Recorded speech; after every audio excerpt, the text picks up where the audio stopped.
Is it possible to complete Minecraft if you appear in a huge endless ocean of lava, where there are no structures or mineable blocks? In this video, I'll show you that it's actually possible, and most importantly, without switching to other versions. As soon as I entered the world, I immediately started burning in the lava, and it would seem impossible, but I think many of you know about one feature. If you pause and exit the world, then re-enter, you will have a few seconds of invincibility. This effect doesn't last long, and to be precise, just a little less than 3 seconds. And as you understand, I need to re-enter every time this time runs out. So, we've dealt with the first part, now let's understand what surrounds us. This world has the Nether Wastes biome preset, so only strays can spawn on the lava here. And that's good, because strays drop strings when they die.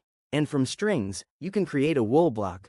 Quite a lot of strays have already spawned around me, and it took me about 5 minutes to get to one of them. With each re-entry, I dealt one hit, but when it died, no string dropped. It turns out that the string did drop after all, but it drops so low that it immediately burns up in the lava. Does that mean all the strays are useless? Actually, no. In addition to regular strays, strays with riders can also spawn here, namely zombified piglins and strays on strays. For now, we're interested in the stray, so I got to one of them and tried to get a drop. Basically, I had to wait about 20 minutes for the stray to grow. Then, when I tried to get strings from an adult stray, they did drop. The most important thing now is to catch them. Basically, I'm not surprised. Well, then we wait again. This time I managed to get strings from the stray. I don't know how many there are yet, so let's remove this blurry background. It dropped as many as 4 pieces, which is enough for 1 block. From this point on, dying is contraindicated. Otherwise I'll lose all the loot. I looked around and saw that the other strays had also grown, so I got to them and got another 2 strings. I also found a way to zoom in the screen and check if there are strays by changing the field of view. After killing another stray, the strings fell into the lava. And at one point, while I was swimming through the lava, strays spawned right before my eyes. One of them had a pig zombie rider, and such a gift is simply impossible to miss. The thing is that this mob can drop a whole bunch of different resources. When a zombified piglin dies, it can drop rotten flesh, a gold nugget, an ingot, and a sword, and since it is also a rider, it can also drop a fishing rod with a warped fungus, and with the help of this rod, I will be able to ride the stray. First, in a separate world, I checked how many hits it takes to kill a pig zombie, and only then did I proceed to eliminate the target. I left it on low HP and exited the world in order to make a copy of it, and then I simply killed it with each new attempt until the fishing rod dropped. And finally, I can now get on this stray and not re-enter the world every second. It just simplifies everything by several times. But the most important thing is that the fishing rod does not break, and the durability decreases only if you slightly boost the stray. But I should probably also check if strings can be normally obtained from the strays. As soon as I hit the upper stray, the lower one started running away. Although it's kind of strange, since the upper stray takes damage, the strings drop normally, and this method of obtaining them is very convenient. So, let me tell you the further plan after all. First, I need to get strings, then make wool blocks from them, and then build at least some kind of platform. Therefore, I need to collect about 120 strings. There are day and night in this world, and strays appear during these days, so to make them spawn constantly, I got rid of the old ones. After that, I was only farming strings until I met the pig zombie rider again. For some reason, I decided to get a second fishing rod from him, which I then combined with my first one, and it turned out to be 42 durability. After that, I waited again for the strays to grow, farmed strings for a very long time, and eventually collected 2 stacks of strings. This was enough for 32 blocks.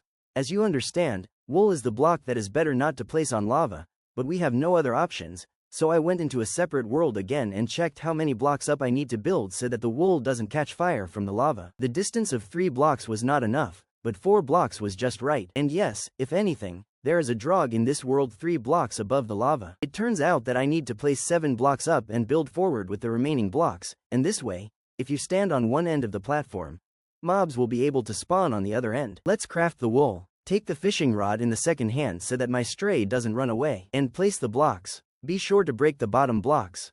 And the platform is ready. Now mobs can spawn here.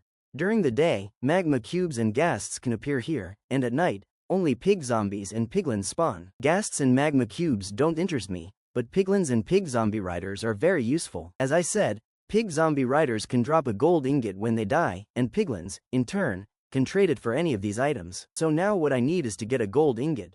Let's make a copy of the world again and try to get a gold ingot. I probably entered for the 100th time, but the ingot still didn't drop. It even got to the point where I simply ran out of disk space. I decided that I would just get a golden sword and that would be enough. I spent the next hour trying to get a golden ingot, and during that time I even managed to get 2 enchanted swords. Then I decided that re-entering wasn't worth it and it would be easier to get a golden ingot by chance. Eventually, I got lucky and it finally dropped. Next, I need to trade with the piglin to get some fireproof blocks, because right now I'm stuck on this platform. I started waiting for the piglin and realized that because this is the upper world dimension, it starts turning into a pig zombie. I have a little over 15 seconds to trade with him. As soon as he spawned, I ran up to him, threw out the ingot, and exited to make a backup, and literally from the first trade, I managed to get as many as 7 soul sand. I carefully went down and used the strings to make an economical staircase. Now I can safely go up and down. My plan is to collect 11 more gold ingots, but farming them on such an open platform is very long and unsafe. That's why I got back on the stray and started mining strings. A little more than a stack of strings is available. We return to the platform, take the fishing rod in the second hand, and craft wool blocks. Here we make a platform 3 blocks high, place carpets so that no one spawns, and this mini farm is ready.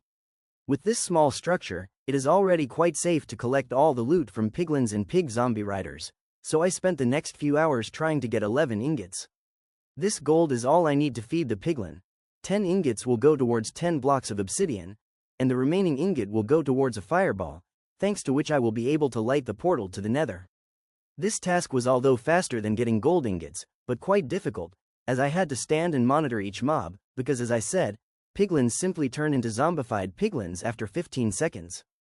Well, all the necessary resources are there, now we can safely build a portal to the nether. The portal appeared right in the middle of the basalt deltas. Basically, nothing new, but here I immediately saw the fortress, which is good. To descend safely, I used the same feature with re-entry. Of course, I had to literally carve out a path with my bare hands, but in the end, I still found at least some biome with trees. Finally, I'm mining the first wood in this survival. After crafting everything necessary, I noticed a bastion with a bunch of chests. I crafted golden armor from the nuggets I've collected all this time and carefully got to the chests, where I retrieved iron and even a diamond pickaxe. Then I came to the nether fortress, found diamonds, farmed blaze rods, and found the warped forest biome. Here I crafted a diamond sword and collected ender pearls. So, I returned and now I have blocks. I can make a proper platform, place chests, and store all the resources. But I would also like to get water in this world. There's only one way to do it in our conditions, and that's by trading with a piglin. For this, I went back to the nether again and mined a lot of gold nuggets, made ingots from them, and traded with the piglin. No water bottles, but there's iron, so let's make a set of iron armor and try trading again. This time I was luckier and managed to get as many as 2 bottles. Now, to get an infinite water source, I need to make a cauldron, pour 3 bottles into it, and collect with a bucket. Now we pour it here, fill bottles with water, pour into the cauldron, and collect with the bucket again. This way, I got an infinite water source in a world completely made of lava. And yes, this water can now be safely spread over all the lava. After so many hours of playing, it's just awesome. But there's one last goal, and that's to actually complete Minecraft. For this, I took everything necessary and set off in search of the portal. That time when I was completing Minecraft only in water, you wrote that using snapshots is not fair. In general, I agree, but at the beginning of this video, I said that there are no structures here. In fact, there is one. It's just a room with a portal that is very far and high from the lava level. Let's light up the portal and go. Well, Minecraft in lava only is also completed.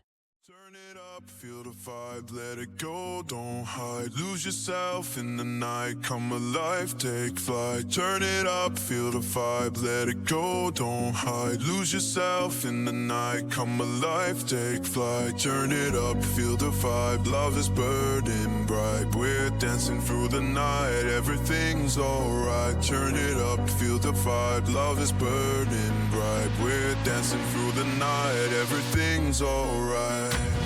Turn it up, la la la, na na na, so high. We're dancing, la la la, everything's alright. Turn it up, la la la, na na na, so high. We're dancing, la la la, everything. Turn it up, na na na, feel the bass. Turn it up, na na na, in the space. Hold me close, feel the heat, let the rhythm flow. We're lost in the beat where the music grows. let your spirit ignite. We're glowing in the dark, shine so bright. Turn it up, feel the vibe, love is burning bright. We're dancing through the night, everything's alright. Turn it up, feel the vibe, love is burning bright. We're dancing through the night, everything's alright. Turn it up, la la la, na na na, so high. We're dancing, la la la, everything's alright. Turn it up, la la la, na na na, so high. We're dancing, la la la, everything's alright.